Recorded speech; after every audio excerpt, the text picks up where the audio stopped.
أعوذ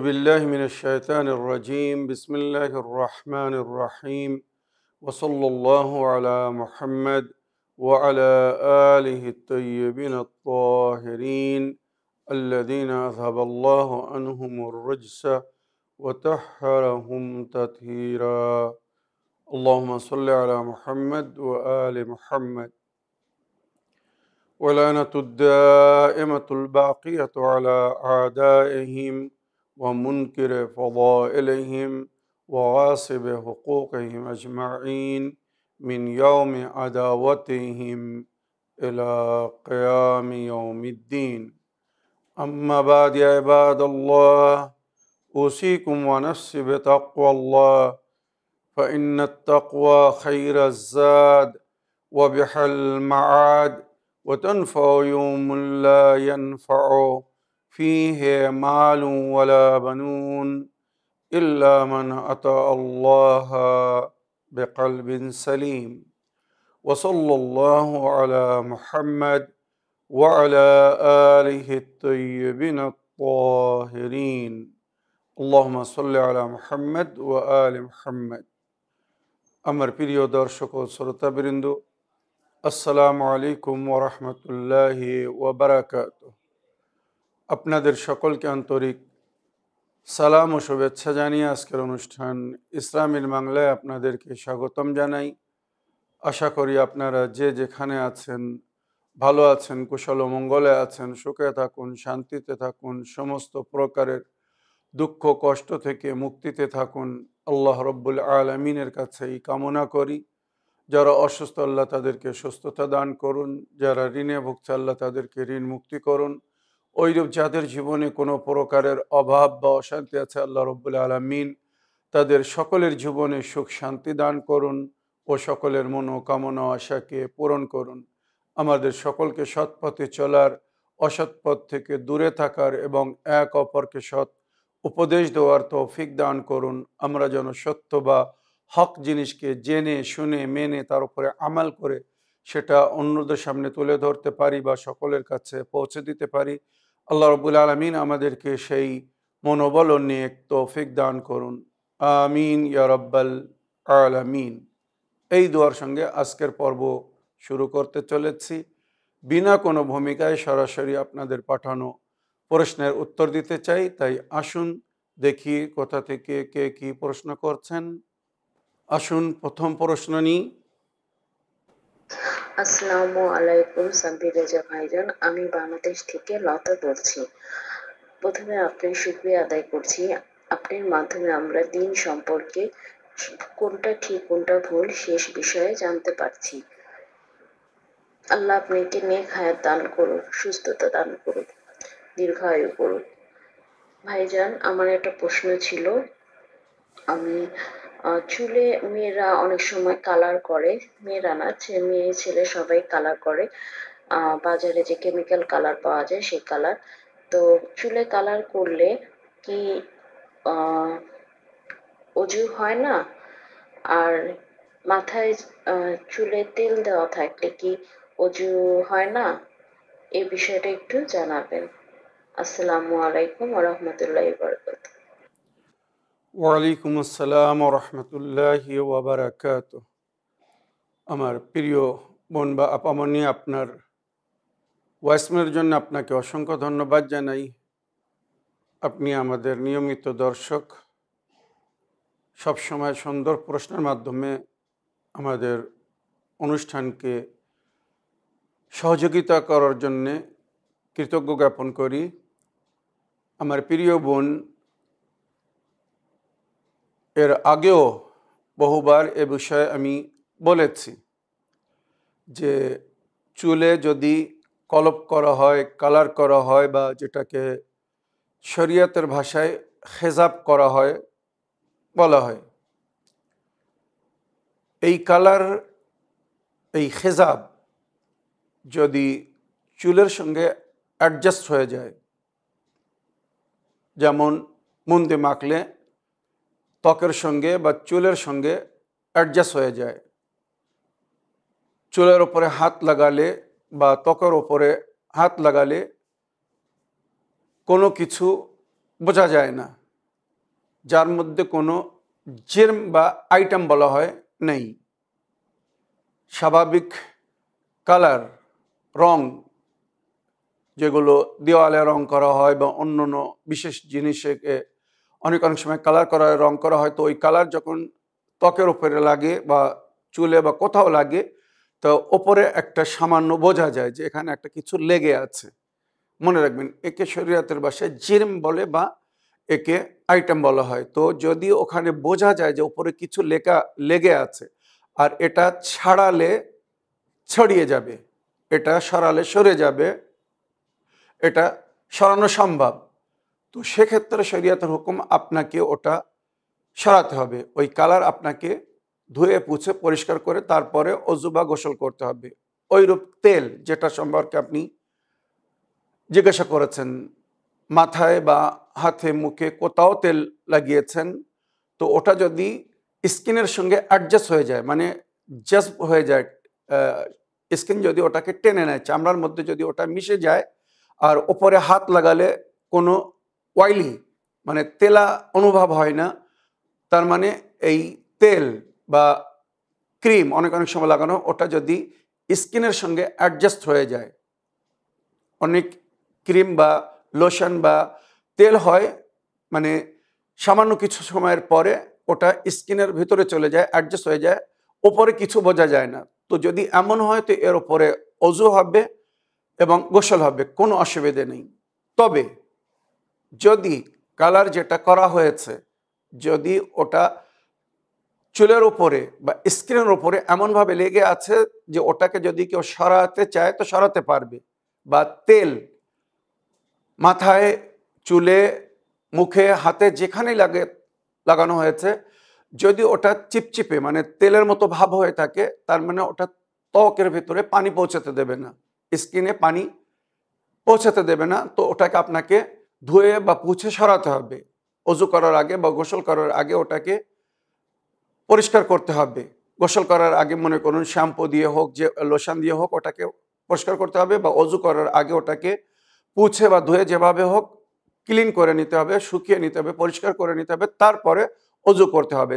তেলা মাথার উপরে মানে তেল লাগানো আছে, ওর ওপরে যদি আপনি মাসা করেন তো পানি স্কিন টাচ করবে না, ওই তেলের ওপরেই রয়ে যাবে, তো ওটা আপনার অজুকে নষ্ট করে দেবে, অজু সহি হবে না।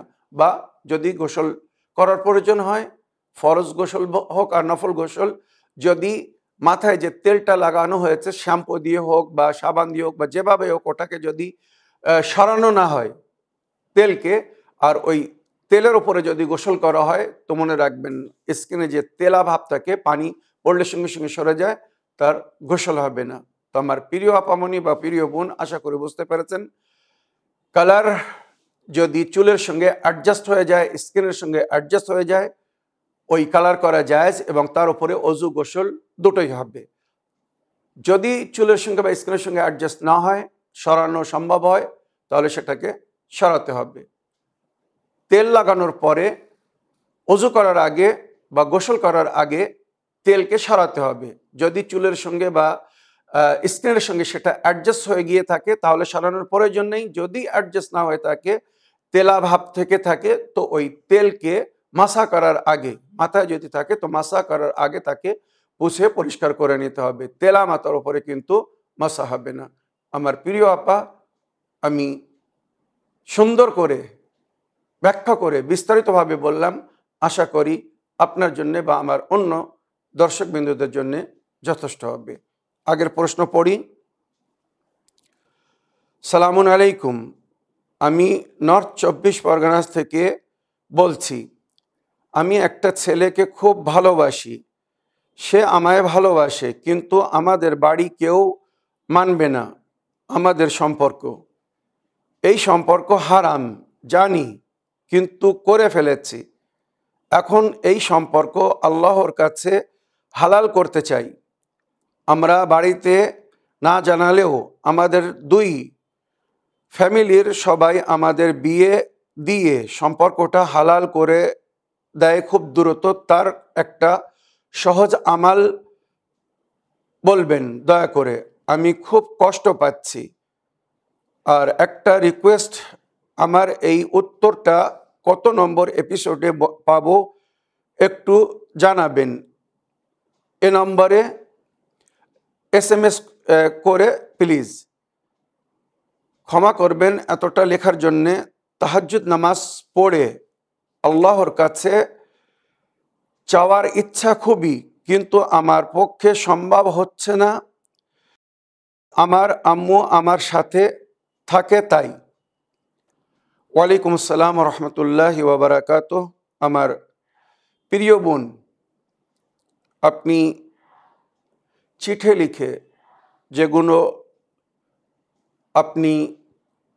লিখে যেগুলো আমাদেরকে বলছেন, যদি আপনারা সরাসরি আপনার বা আপনাদের, অর্থাৎ আপনি এবং আপনি যাকে ভালোবাসেন, সে যদি নিজের আপনদের মাধ্যমে মাতা পিতার নজরে যার সম্মান আছে, যার কথার মূল্য আছে, এমন ব্যক্তির মাধ্যমে যদি আপনারা কথা বলেন, তো মনে হয় খুব শান্তিপূর্ণভাবে সমস্যার সমাধান হতে পারে। তবে এখানে একটা জিনিস আমি আপনার জন্য এবং আমার সমস্ত দর্শকবৃন্দদের জন্যে, আমার যুবক ভাই বোনদের জন্য বলছি, আপনারা মাতা পিতাকে আঘাত করে তাদের মনে কষ্ট দিয়ে কখনো যেন বিয়ে করবেন না।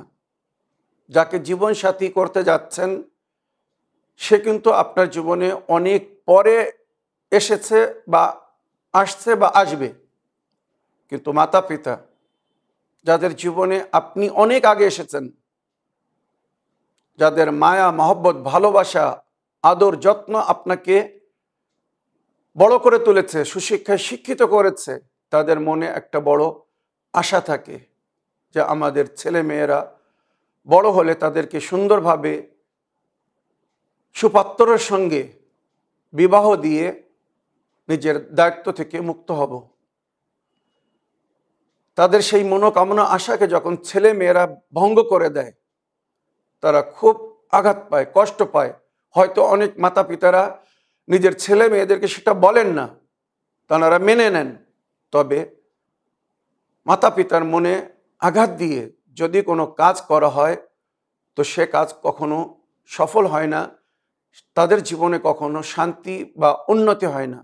তাই আমি আপনার জন্যে এবং আপনি যাকে ভালোবেসেছেন বা যে আপনাকে ভালোবাসে তার জন্যে এবং আমার সমস্ত দর্শকবৃন্দদের জন্য বলছি, আপনারা বিয়ের সময় শরিয়াতে ছেলে মেয়ের মধ্যে যে দুটি জিনিস দেখতে বলা হয়েছে, আপনারা এই দুটো জিনিস যদি ছেলে মেয়ের মধ্যে পান, তাদের বিবাহ করিয়ে দিন। তারা যদি এক অপরকে পছন্দ করে, ভালোবাসে, এক অপরের জীবনসাথী হতে চায়, এক অপরকে যদি বোঝে, আর তাদের মাঝে যদি এই দুটো জিনিস থাকে, এক, ছেলে দিনদার কিনা আর ছেলে জিম্মেদার কিনা। মনে রাখবেন, শরিয়াতে দুটো জিনিস দেখতে বলা হয়েছে। রূপ, নাক, নকশা, রং, এগুলো কিছু দেখতে বলা হয়নি, বা অর্থ, ধন, দৌলত কিছুই দেখতে বলা হয়নি। শুধু দেখতে বলা হয়েছে ছেলে দিনদার কিনা, ছেলে জিম্মেদার কিনা। দিনদার মানে সে ধার্মিক এবং দিনের উপরে আমল করে কিনা। সে যদি দিনের উপরে আমল করে, তো আপনার মেয়েকে কখনো কষ্ট দেবে না। মনে রাখবেন, সে আপনার মেয়ের সঙ্গে অন্যায় করবে না, জুলুম করবে না। যেভাবে হোক সে নিজের বউকে খুশি সুখে রাখার চেষ্টা করবে। তো দিনদার কিনা এক নম্বর। দ্বিতীয়, জিম্মেদার। জিম্মেদার মানে হয়তো এখন অর্থ নেই, অনেক ধন দৌলত নেই, কিন্তু তার মধ্যে একটা গাটস আছে, একটা ক্ষমতা আছে। সে আয় করে খেতে পারবে, নিজের বউকে, পরিবারকে চালাতে পারবে, বউ বাচ্চাদেরকে পানাহারের ব্যবস্থা করতে পারবে।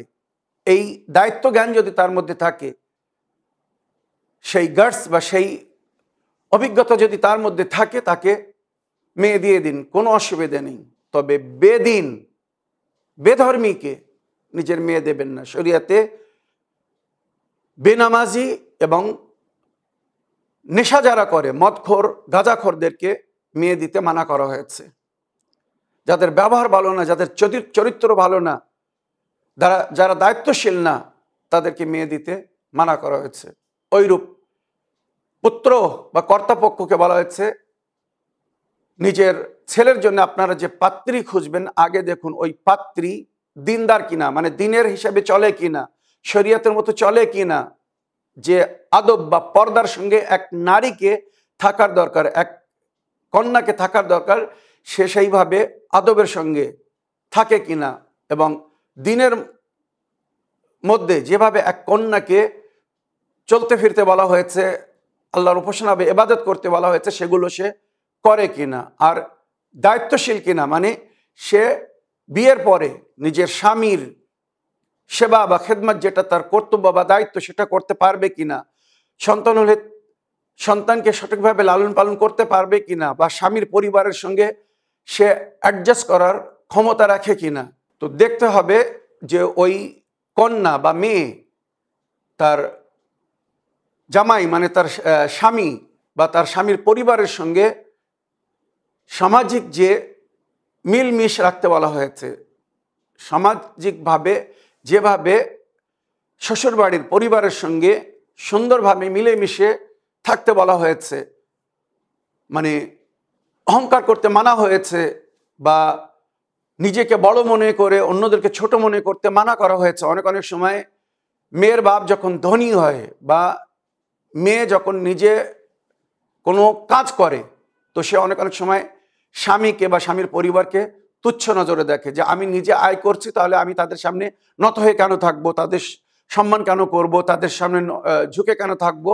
মানে একটা প্রাউড ফিল করে, আর একটা অহংকার তার মধ্যে এসে যায়। মনে রাখবেন, এই ধরনের কন্যাকে পুত্রবধূ করাবেন না, করবেন না।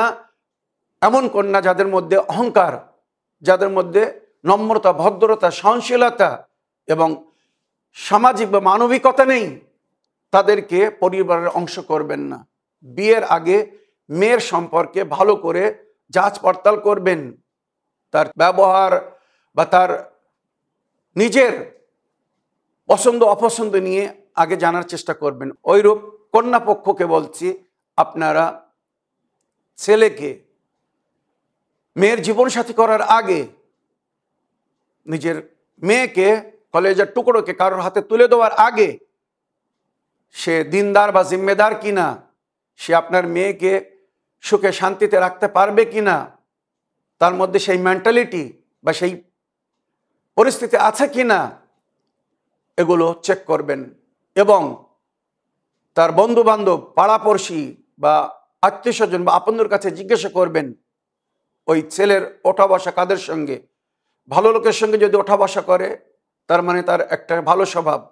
যদি খারাপ লোকদের সঙ্গে ওঠা বসা করে, তো আজকে যদি খারাপ না হয়, তো কালকে হয়তো খারাপ হয়ে যাবে। মদখোর, জুয়াখোরদের সঙ্গে যদি সে মেলামেশা করে, তো আজকে নইলে কালকে সে তাদের সঙ্গে ওই গুনাহ বা পাপে লিপ্ত হয়ে যাবে। তাই আমি সমস্ত মাতা পিতার কাছে অনুরোধ করছি, আপনারা নিজের বাচ্চা বা বাচ্চিদেরকে, ছেলে বা মেয়েদেরকে সুন্দর তরবিয়ত দিন, সুন্দর শিক্ষা দিন, বাল্যকাল থেকে সঠিক শিক্ষা দিন, যাতে আপনাদের সন্তান আপনাদের থাকে, পরের না হয়ে যায়, অন্যের না হয়ে যায়। যারা বুদ্ধিজীবী, বিবেকধারী, তারা বুঝতে পারছে যে আমি কি বলতে চাচ্ছি। এবারে আমার প্রিয় বোন, ছোট বোন, আমি তোমার কাছে অনুরোধ করব, তুমি যখন প্রশ্ন রেখেছো, তো তোমার কাছে অনুরোধ করব, যাকে তুমি জীবনসাথী করতে যাচ্ছ, সে যদি সত্যি দিনদার হয় এবং জিম্মেদার হয়, তো তুমি সরাসরি তোমার মায়ের সঙ্গে বা তোমার পিতার সঙ্গে কথা বলো, যে বাবাজান, আমি যাকে পছন্দ করেছি, যেভাবে হোক ভুল করেছেন নিঃসন্দেহে। শরিয়াতে ছেলে মেয়েদেরকে এইভাবে বিয়ের আগে প্রেম জালে ফেসে যে সমস্ত হচ্ছে, এগুলো অবৈধ, হারাম। আপনারা জানেন, যার উল্লেখ আপনি নিজেই করেছেন, বা আপনি নিজেও বলেছেন যে আমি যেটা করে ফেলেছি আর কিছু করার নেই, কিন্তু আমি এটাকে সংশোধন করতে চাই, হালাল করতে চাই, আল্লাহর নজরে ভালো করতে চাই। সুন্দর কথা। আপনি মাতা পিতার সঙ্গে সরাসরি কথা বলুন, বা আমাকে আমার এই এপিসোড তাদেরকে শোনান, দেখান যে হুজুর এইভাবে পরামর্শ দিয়েছেন। যদি আপনার হব স্বামী যদি সে দিনদার হয়, জিম্মেদার হয়, তো আমি আপনার হয়ে আপনার মাতা পিতার কাছে অনুরোধ করছি বা বলছি, ছেলের অর্থ বা ধন দৌলত দেখবেন না, বা তার রূপ নাক নকশা দেখবেন না। যদি সে আপনার মেয়ের পছন্দ হয়ে থাকে আর মনে হয় যে আপনার কন্যা তার সঙ্গে সুন্দরভাবে জীবনযাপন করতে পারবে, সে আপনার কন্যার খেয়াল রাখবে, সে একটা দিনদার ছেলে এবং দায়িত্বশীল জিম্মেদার ছেলে, তার সঙ্গে কন্যার বিবাহ দিয়ে দিন। ইনশাল্লাহ আশা করি আপনার সমস্যার সমাধান হয়ে যাবে। তবে আপনি যেটা বললেন যে আমি তাহাজ্জুদ নামাজে আল্লাহর কাছে তাকে পাওয়ার জন্য দোয়া করতে চাই, কিন্তু সেটা হয়তো সম্ভব হচ্ছে না, কেননা আমার আম্মু আমার সাথে থাকে। তাই তো আপনার আম্মু আপনার সাথে থাকলে আপনার নামাজে সব পড়তে কিসের অসুবিধা? তাহাজ্জুদ নামাজ পড়তে কিসের অসুবিধা? সকালের আগে উঠে তাহাজ্জুদ নামাজ পড়ুন আর মনে মনে আল্লাহর কাছে দোয়া করুন, হে আমার প্রতিপালক, আমি যাকে ভালোবাসি সে এক দিনদার বা জিম্মেদার ছেলে, আল্লাহ তাকে আমার জীবন সাথী করো বা আমাকে তার জীবন সাথীর করো, আমি তার সঙ্গে যেন সুখে শান্তিতে জীবনযাপন করতে পারি। যদি আল্লাহর নজরে আপনাদের এই পছন্দকে আল্লাহ পছন্দ করেন, তো নিশ্চয়ই বিবাহর কোনো না কোনো ব্যবস্থা করে দেবেন। মনে রাখবেন, জড়ি আরশে এলাহিতে তৈরি হয়, আরশে তৈরি হয়, জমিনের উপরে এসে তাদের মিলন হয়। তো আপনার প্রেমিক বা আপনি যাকে ভালোবাসেন বা যে আপনাকে ভালোবাসে, যদি সত্যি আল্লাহর নজরে আপনাদের জড়ি তৈরি হয়ে থাকে আলমে আরওয়াহে, তো নিচে আপনাদের মিলনকে কেউ বন্ধ করতে পারবে না, বাধা দিতে পারবে না। নিশ্চয়ই আপনাদের বিবাহ হবে, আপনাদের মিলন হবে। তবে যদি আল্লাহর নজরে আপনাদের সম্পর্ক পছন্দিত না হয়, আল্লাহ যদি আপনাদেরকে এক অপরের জীবনসাথী না করে থাকে, তো আমি, আপনি বা কেউ চাইলেও হয়তো সেটা সম্ভব হবে না। তো আমার প্রিয় বোন, আশা করি আপনি বুঝতে পেরেছেন।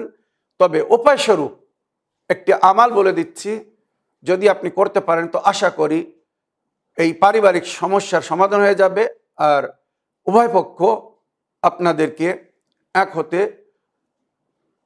সহমত হয়ে যাবেন বা সহযোগিতা করবেন। সালাতুল ইস্তেগাসা বিখিদমতে সৈয়দা ফাতেমা জাহরা, জনাবে ফাতেমা জাহরা সালামুল্লাহ আলাইহার একটি বিশেষ নামাজ আছে মফাতুল জানানে, জুম্মার দিনের আমালের আগে দোয়া আছে, মনে রাখবেন। সালাতুল ইস্তেগাসা বিখিদমতে ফাতেমা জাহরা, জনাবে ফাতেমা জাহরাকে ওসিলা করে কিভাবে ওই নামাজ পড়তে হয় বিস্তারিত দোয়া আছে। 2 রাকাত নামাজ পড়ুন, নামাজ পড়ার পরে তসবিহ জাহরা সালামুল্লাহ আলাইহা পড়ুন। তবে এই তসবিহটা ভিন্ন রূপে পড়তে হবে। জনাবে ফাতেমা জাহরা সালামুল্লাহ আলাইহার যখন বিবাহর প্রস্তাব আসছিল, কয়েকশো গোত্রের সর্দার এবং সর্দারদের ছেলেরা নবীর কন্যাকে বিবাহ করতে চাচ্ছিলেন। রাজার ছেলেরা বা রাজপুত্র বা কাবিলার সর্দাররা বা সর্দারের ছেলেরা প্রস্তাব দিয়েছিল। নবী আল্লাহ বললেন, আমার কন্যার বিবাহ আল্লাহর ইশারায় হবে। সবাইকে বললেন, এই দিন, নির্ধারিত দিন, সময় সবকিছু বলে দিলেন, সন্ধ্যার সময় তোমরা অপেক্ষা করবে, আকাশ থেকে একটি তারা খসে আসবে, একটি আলো আসবে, একটি নূর আসবে। ওই নূর যে ঘরের দরজায় এসে স্থান নেবে, দাঁড়াবে, যে ঘরের দরজাকে আলোকিত করবে, আমার কন্যা সেই ঘরের বউ হবে, আমার কন্যা সেই ঘরের বউ হয়ে যাবে। সুতরাং মদিনাবাসীরা, যুবকরা বা যারা বিয়ের প্রস্তাব দিয়েছিল, সবাই ছাদের উপরে বা আঙ্গিনায় দাঁড়িয়ে অপেক্ষা করছিল। আল্লাহর ইশারা হলো একটি তারা, বিখ্যাত ঘটনা অনেকবার শুনিয়েছি, ইতিহাসে লেখা হয়েছে, খসে জমিনের দিকে আসছে। তো যখন এই তারা নিজের জায়গা ছেড়েছে, জনাবে ফাতেমা জাহরা তখন তসবিহ পড়া শুরু করেছিলেন, আল্লাহু আকবার, আল্লাহু আকবার, আল্লাহু আকবার বলছিলেন। এবারে ওই তারা যখন মদিনার আকাশে এসে, মদিনার গ্যালাক্সিতে এসে, মদিনার উপরে এসে ঘুরতে শুরু করলো। মনে রাখবেন, সরাসরি যদি তারা সিদে মাওলা আলী আলাইহিস সালামের ঘরের দরজার ওপরে এসে নামতো, তো সবাই বলতো এটা আকস্মাতে হয়ে গিয়েছে, সোজা এসে তারা ওখানে পড়েছে। না, তারা মদিনার আকাশে এসে ঘুরে বেড়াচ্ছে। যেমন হাজিরা খানায় কাবার তওয়াফ করে, পবিত্র কাবাঘরের তওয়াফ করে, মনে হয় ওইভাবে আগে ওই তারা মা ফাতেমা ও হযরত আলী আলাইহিস সালামের ঘরের তওয়াফ করছিল, দারে জাহরা তওয়াফ করছিল। তো যখন মদিনার আকাশে ওই তারা ঘুরছিল, তখন বিবি জাহরা বলছিলেন সুবহানাল্লাহ, সুবহানাল্লাহ, সুবহানাল্লাহ। এবারে শেষে যখন ওই তারা হযরত আলী আলাইহিস সালামের ঘরের দরজার উপরে এসে নামলো, বা দরজাকে, আঙ্গিনাকে আলোকিত করলো, তখন বিবি জাহরা সালামুল্লাহ আলাইহা নামাজের পাটির উপরে ছিলেন। উনি সেজদায় গিয়ে বললেন আলহামদুলিল্লাহ, শুকরুলিল্লাহ, আলহামদুলিল্লাহ, আলহামদুলিল্লাহ, আলহামদুলিল্লাহ। মনে রাখবেন, এই তসবিটা একটু ভিন্ন।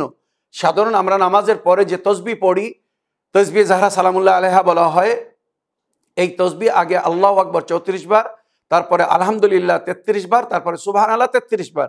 কিন্তু এই বিয়ের জন্য যে তসবি বা মনোকামনা আশা পাওয়ার জন্যে, হাজাত পুরো হওয়ার জন্য যদি তসবি পড়ে, তো সেই তসবিতে আগে 34 বার মনে করুন আল্লাহু আকবার বলুন, তারপরে 33 বার সুবহানাল্লাহ, শেষে 33 বার আলহামদুলিল্লাহ। তো এইভাবে 2 রাকাত নামাজ পড়ার পরে তসবিহ জাহরা সালামুল্লাহ আলাইহা পড়বেন। তারপরে এই যে সালাওয়াতটি বলছি, 530 বার এই সালাওয়াত পড়বেন। আল্লাহুম্মা সাল্লি আলা ফাতিমা ওয়া আবিহা ওয়া বালিহা ওয়া বানিহা ওয়াস সিররিল মুস্তাওদা'i ফিহা বিআদাদি মা আহাতা বিহি ইলমুক। আল্লাহুম্মা সাল্লি আলা ফাতিমা ওয়া আবিহা ওয়া বালিহা ওয়া বানিহা ওয়াস সিররিল মুস্তাওদা'i ফিহা বিআদাদি মা আহাতা বিহি ইলমুক। 530 বার যদি এই সালাওয়াত পড়ে কোনো দোয়া করা হয়, তো জানাবে জাহরার ওসিলায় তার মনোকামনা আশা পুরো হয়ে যায়। তো আপনিও যদি নিজের মনের মানুষকে পেতে চান, আপনি যদি চান আল্লাহ আপনার মনোকামনা আশাকে পূরণ করুন, তো এই নামাজ পড়ে, এই ইস্তেগাসা করে, এইভাবে আল্লাহর কাছে দোয়া করুন। ইনশাআল্লাহ আশা করি আপনার মনোকামনা আশা পুরো হয়ে যাবে, এবং আপনি যেটা চাচ্ছেন বা যে ছেলের সঙ্গে বিয়ে করতে চাচ্ছেন, আপনার মাতা পিতা তার সঙ্গে বিয়ে দিতে রাজি হয়ে যাবেন। আশা করি আপনার প্রশ্নের আপনি উত্তর পেয়েছেন। আগের অডিও প্লে করি। আসসালামু আলাইকুম রহমতুল্লাহি ওয়া বারাকাতুহু। আমি কলকাতার আলিগঞ্জ থেকে বলছি। স্যার, সূরা আলে ইমরান 8 নম্বর আয়াত নম্বর 8 আয়াত নম্বর 9 যে দোয়াটা আছে, সেই দোয়াটা আপনি একটু দয়া করে বুঝিয়ে দেবেন, এর তরজমা কি আছে? আসসালামু আলাইকুম রহমতুল্লাহি ওয়া বারাকাতুহু। ওয়ালাইকুম আসসালাম রহমতুল্লাহি ওয়া বারাকাতুহু। আমার প্রিয় বোন, আপনার ভয়েসমেলের জন্য আপনাকে ধন্যবাদ জানাই।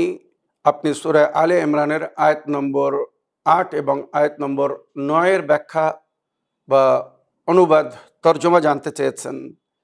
আল্লাহ রাব্বুল আলামিনের ইরশাদ হচ্ছে সূরা আলে ইমরান আয়াত নম্বর 8, বিসমিল্লাহির রহমানির রহিম, রব্বানা লা তুযিগ কুলুবানা বা'দা ইয হাদাইতানা ওয়া হাব লানা মিন লাদুনকা রাহমাতান ইন্নাকা আনতাল ওয়াহ্হাব।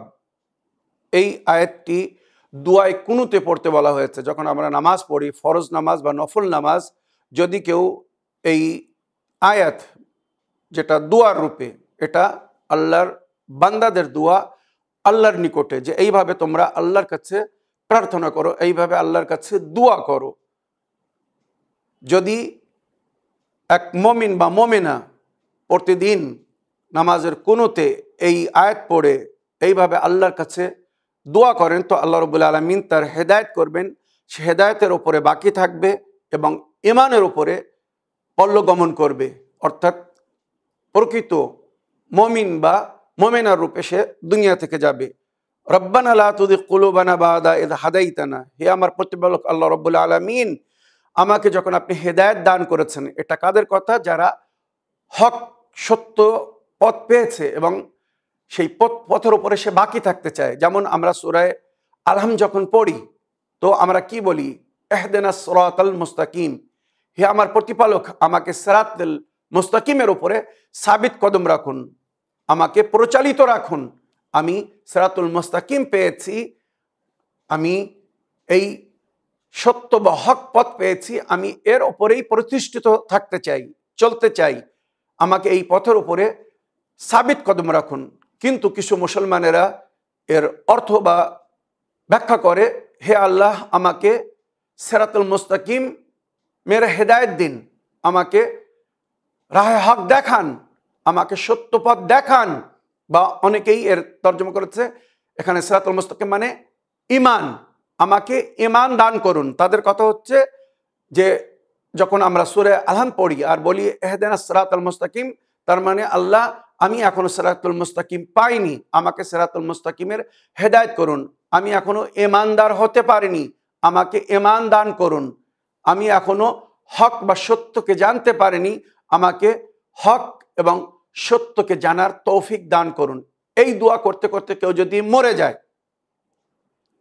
আর এই বিশ্বাস নিয়ে যায় যে আমি এখনো সিরাতুল মুস্তাকিম পাইনি, সত্য পথ, হকের পথ পাইনি, এখনো ঈমান পাইনি, আমাকে ঈমান দান করা হোক, সিরাতুল মুস্তাকিম দেখানো হোক বা সত্য পথ দেখানো হোক, আর সে এই আশা নিয়ে এই দোয়া করতে করতে মরে গেছে, বলুন এই ব্যক্তি মুমিন বা মুমিনা মরেছে?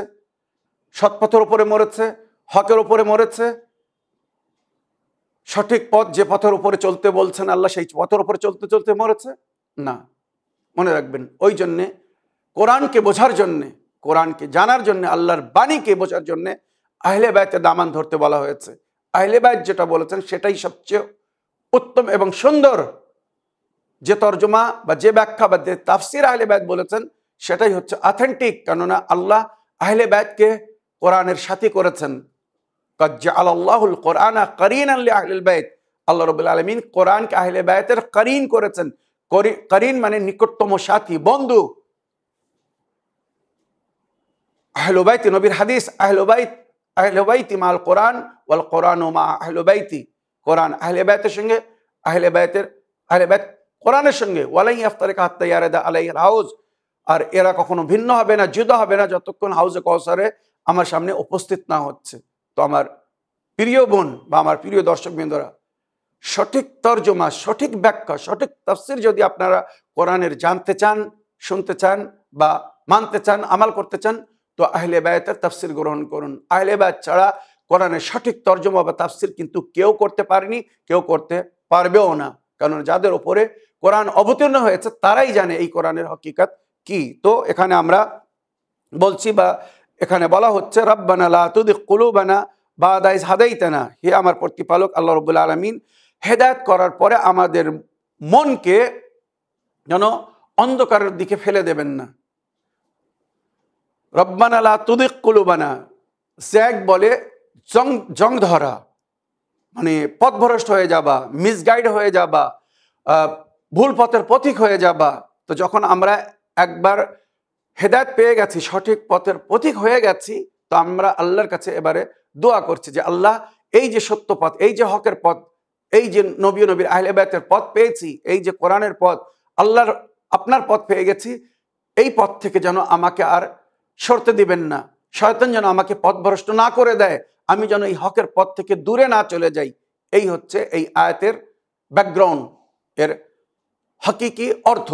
রব্বানা লা তুযিগ কুলুবানা বা'দা ইয হাদাইতানা ওয়া হাব লানা মিন লাদুনকা রাহমাতান, আল্লাহ আমার উপরে দয়া করুন, মায়া করুন, রহম করুন।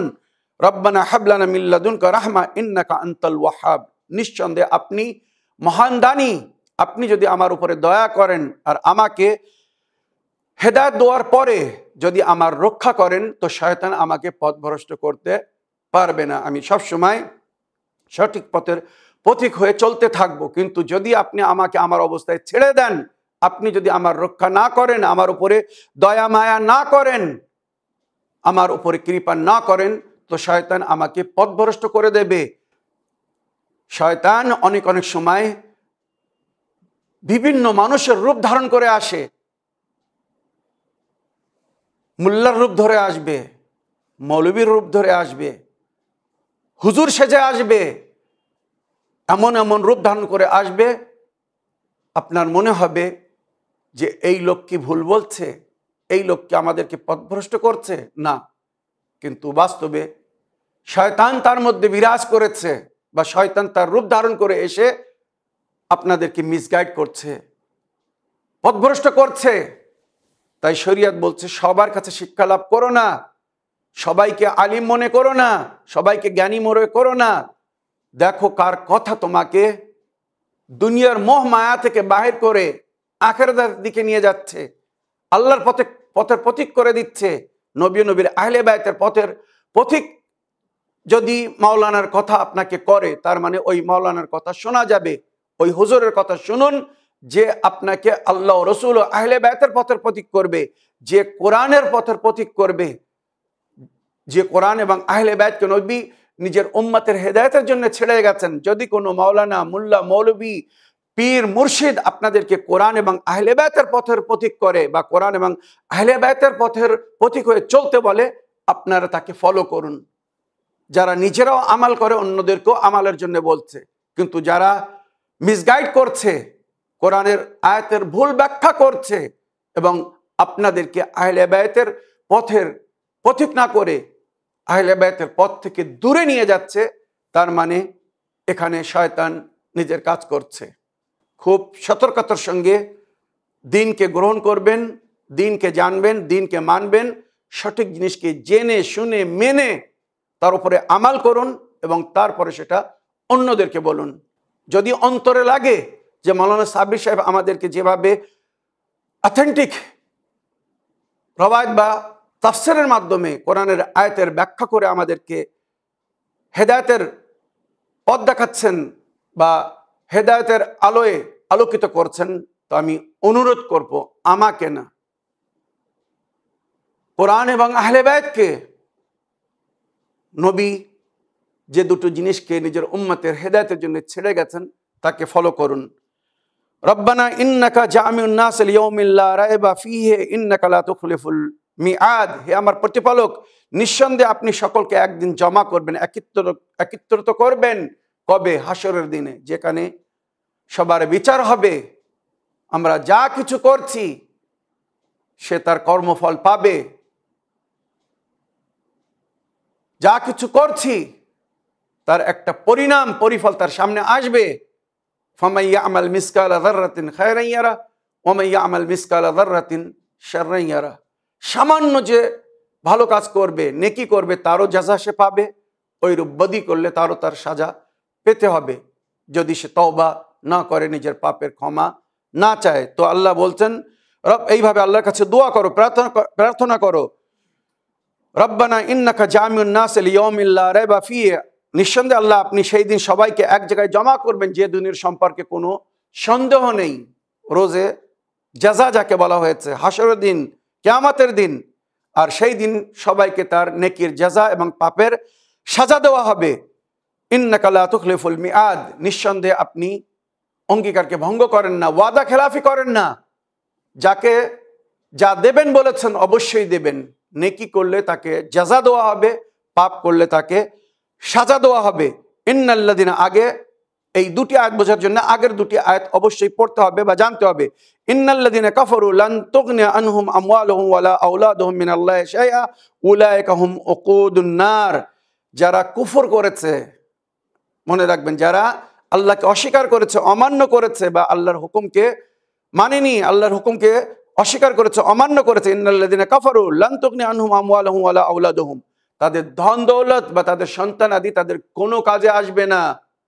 যতই ধন দৌলতের মালিক হোক, যতই সন্তান আদির মালিক হোক, তাদের ধন দৌলত বা সন্তান আদি পরকালে কোনো কাজে আসবে না। ওয়ালা ইন তুগনি আনহুম আমওয়ালুহুম ওয়ালা আওলাদুহুম মিনাল্লাহি শাইআন। আল্লাহর আযাব থেকে, আল্লাহর গজব থেকে কেউ তাদেরকে বাঁচাতে পারবে না যদি তারা ঈমান না আনে আর নেকি না করে।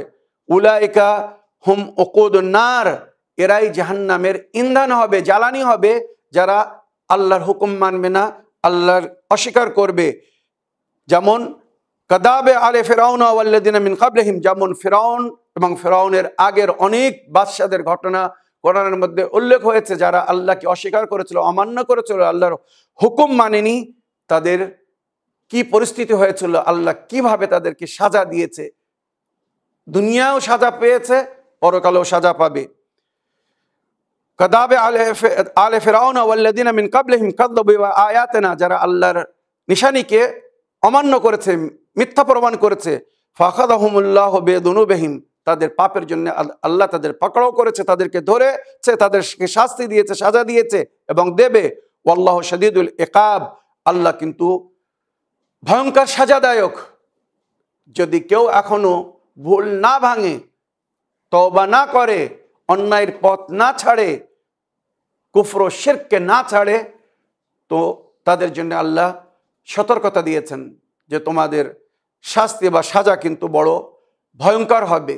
এই আল্লাহর গজব ও আযাব থেকে যদি বাঁচতে চাও তো ঈমান স্থাপন করো এবং নেক পথ, সৎ পথকে ধারণ করো, হেদায়েতের পথকে গ্রহণ করো, আর আল্লাহ ও রাসূল আহলে বাইত যেগুলো করতে বলেছেন সেগুলো করো, আর যেখান থেকে মানা করেছেন সেখান থেকে বিরত থাকো। আশা করি আমার প্রিয় বোন আপনার প্রশ্নের আপনি উত্তর পেয়েছেন। আজকের এপিসোডের শেষ অডিও নিই।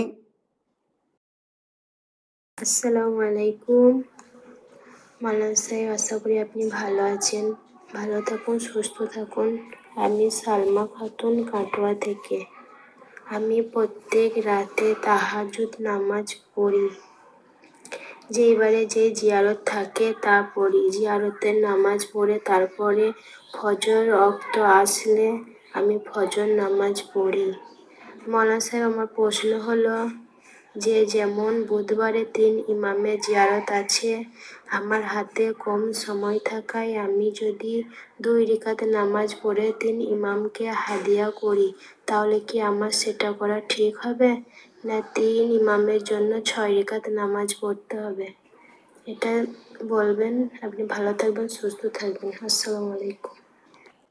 ওয়ালাইকুম আসসালাম রহমতুল্লাহি ওয়া বারাকাতুহ। আমার প্রিয় বোন, আপনার ভয়েসমেলের জন্য আপনাকে অনেক অনেক ধন্যবাদ জানাই। আপনি যেভাবে নেকি করছেন, আল্লাহ রসুল আহলে বাইতকে স্মরণ করছেন, আল্লাহ রব্বুল আলামিন এর জন্য আপনাকে ইহকাল ও পরকালে জাযায়ে খায়ের দান করবেন ইনশাআল্লাহ। আমার প্রিয় বোন, প্রতিদিনের যে জিয়ারত পড়তে বলা হয়েছে, শনিবারের দিনে নবী করিম সাল্লাল্লাহু আলাইহি ওয়াসাল্লামের বিশেষ জিয়ারত উল্লেখ হয়েছে, রবিবারের দিনে মাওলা আলী আলাইহিস সালাম এবং মা ফাতেমা জাহরা সালামুল্লাহ আলাইহার জিয়ারত পড়তে বলা হয়েছে, সোমবারের দিনে ইমামে হাসান ও হোসেন হাসনাইনে করিমাইনের জিয়ারত পড়তে বলা হয়েছে, মঙ্গলবারের দিনে 3 ইমাম, ইমামে জাইনুল আবদিন আলাইহিস সালাম, ইমামে মোহাম্মদ বাকির আলাইহিস সালাম, ইমামে জাফর সাদিক আলাইহিস সালামের জিয়ারত পড়তে বলা হয়েছে, বুধবারের দিনে 4 ইমামের জিয়ারত পড়তে বলা হয়েছে, ইমামে মুসা কাযিম আলাইহিস সালাম, ইমামে রেজা আলাইহিস সালাম, ইমামে মোহাম্মদ তাকি আলাইহিস সালাম, ইমামে আলী নাকি আলাইহিস সালাম, এই 4 ইমামের জিয়ারত করতে বলা হয়েছে। আর বৃহস্পতিবারে ইমামে হাসান আসকারী আলাইহিস সালাম, আর শুক্রবারে যুগের ইমাম ইমামে মেহদী আলাইহিস সালামের জিয়ারত পড়তে বলা হচ্ছে। ওই জিয়ারতের শেষে উল্লেখ আছে যে এ আকা মাওলা, আজ আমি আপনার মেহমান, আর সমস্ত মেজবান নিজের মেহমানের খেয়াল রাখে, মাওলা আজ আপনি আমার খেয়াল রাখবেন, আমার প্রয়োজনকে পূরণ হওয়ার জন্যে আল্লাহর কাছে সিফারিশ করে দিবেন, আমার জিয়াফত করবেন। এইভাবে যখন কেউ জিয়ারত পড়ে তো নবী বলেছেন আহলে বাইত তার জন্য ওসিলা হন, আর আহলে বাইতের ওসিলায় আল্লাহ তার মনোকামনা আশাকে পূরণ করে দেন। তবে এই প্রতিদিনের জিয়ারতের পরে নামাজের উল্লেখ হয়নি, নামাজ পড়তে বলা হয়নি। তবে কেউ যদি 2 রাকাত নামাজ পড়ে হাদিয়া করতে চায়, যে দিনে যে ইমামদের আপনারা জিয়ারত পড়ছেন 2 রাকাত নামাজ পড়ে সমস্ত ইমামকে হাদিয়া করতে পারবেন। সমস্ত ইমামের জন্য 2 রাকাত করে পড়ার প্রয়োজন নেই। যদি কেউ পড়তে পারে অতি উত্তম। মনে করুন, যেমন আমার বোন আপনি প্রশ্ন করলেন, বুধবারের দিনে 4 ইমামের জিয়ারত পড়তে বলা হয়েছে, একই সঙ্গে একই জিয়ারতে 4 জন ইমামের নাম এসেছে।